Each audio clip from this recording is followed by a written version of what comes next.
Sulu was beyond beautiful in all her quiet majesty and mystery, casting a subtle spell that for a moment brought me 7 centuries past, when Arab missionaries first laid eyes on her and introduced her people, the proud Tausug, to Islam.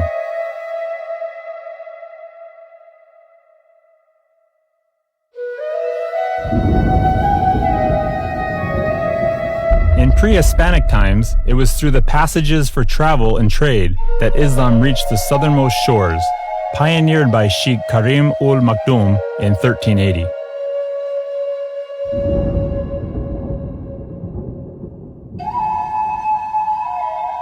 Unlike their Spanish counterparts, who came more than 100 years later, the Muslim missionaries did not come to colonize, subjugate, or claim resources for a motherland across the sea. They only brought with them this faith in one God, Allah, the teachings of Muhammad, and the tenets of Islam.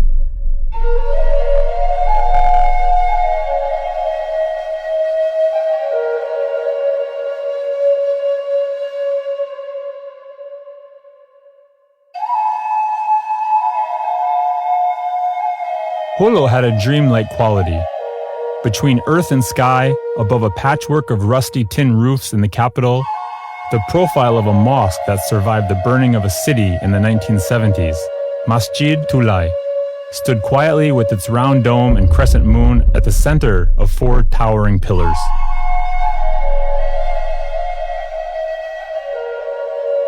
It was the largest mosque in the Philippines until recently.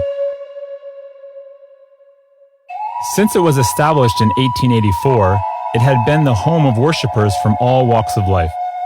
Beneath its Moorish architectural design, Islamic teachings and way of life are propagated.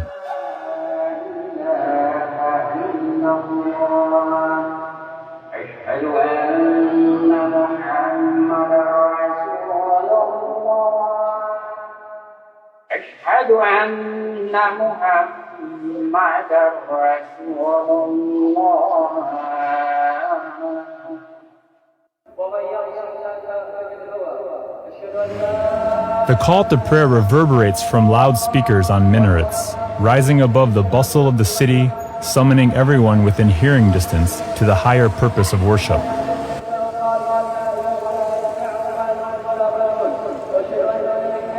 Five times a day throughout Sulu, after ablution and ceremonial cleansing, ritual prayers are offered and expressed in the observed movements of submission and devotion.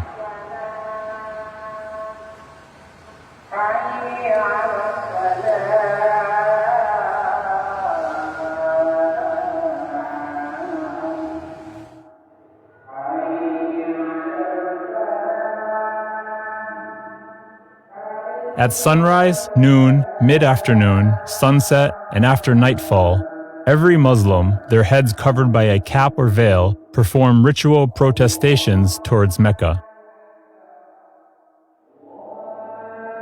In prayer, there is the promise of eventual harmony from discord.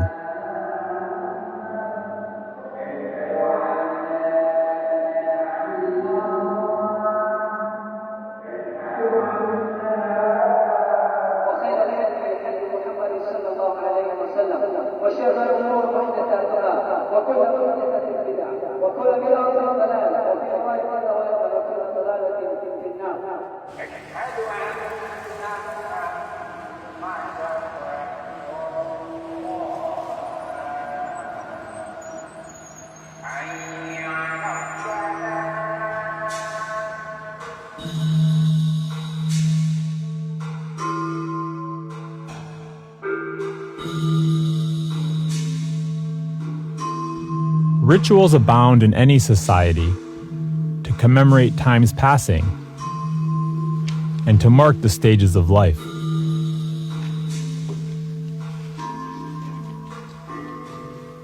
Rituals have the power to transform those who participate in them.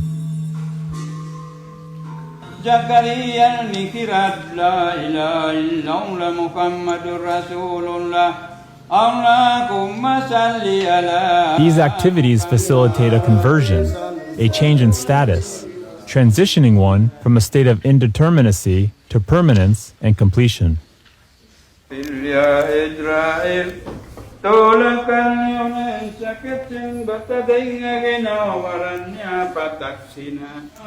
Throughout his entire life, from birth to death, certain traditions accompany the Tausug, governing all aspects of his existence.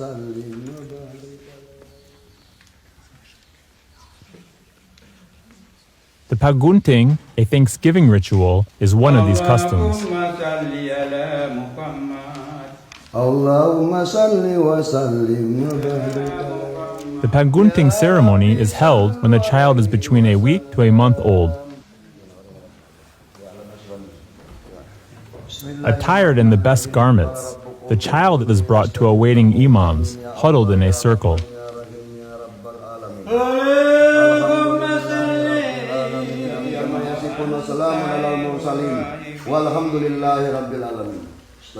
A candle is lit to start the rites.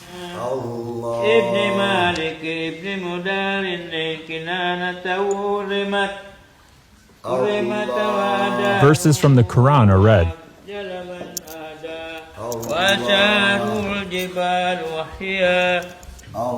وأتاه في سلي وسابي صلى الله عليه وسلم وآله تعالى ونا إني يسار ابن المري فعلا A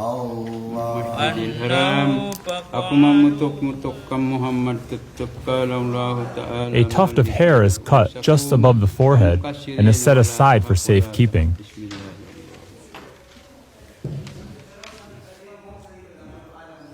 تعالى مهلكين رؤوسكم ومقصرين ولا تهاب ولا تهب بسم الله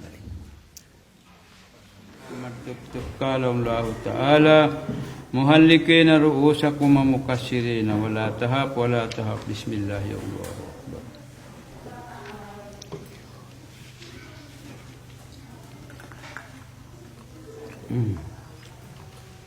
The child's mouth is smeared with sugar or honey.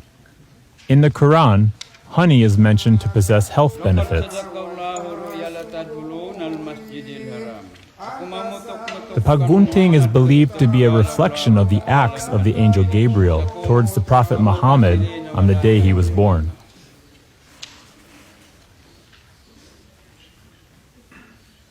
The pagunting is a sensory experience. All the elements, the gestures, the scent of smoke, and the words uttered contribute to the deepening of the awareness and understanding of what the ceremony signifies, and completely immerse a newly born child in the essence of Islam.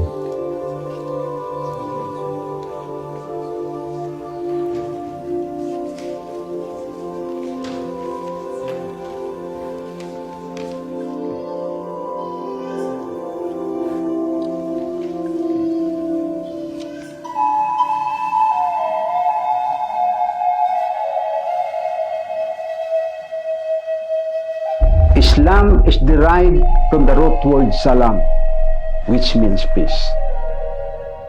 It is also derived from the root word serve, which means submission. There can be no peace without submission to the will of Allah.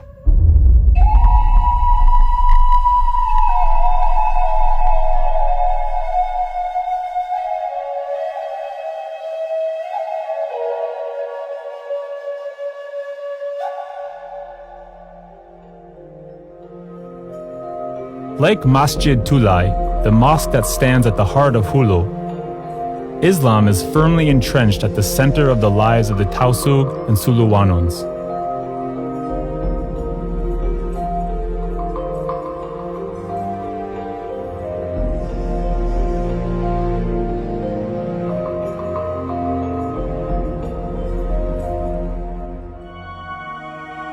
There is no God but Allah, and Muhammad is his messenger. The Shahada is a profession of faith.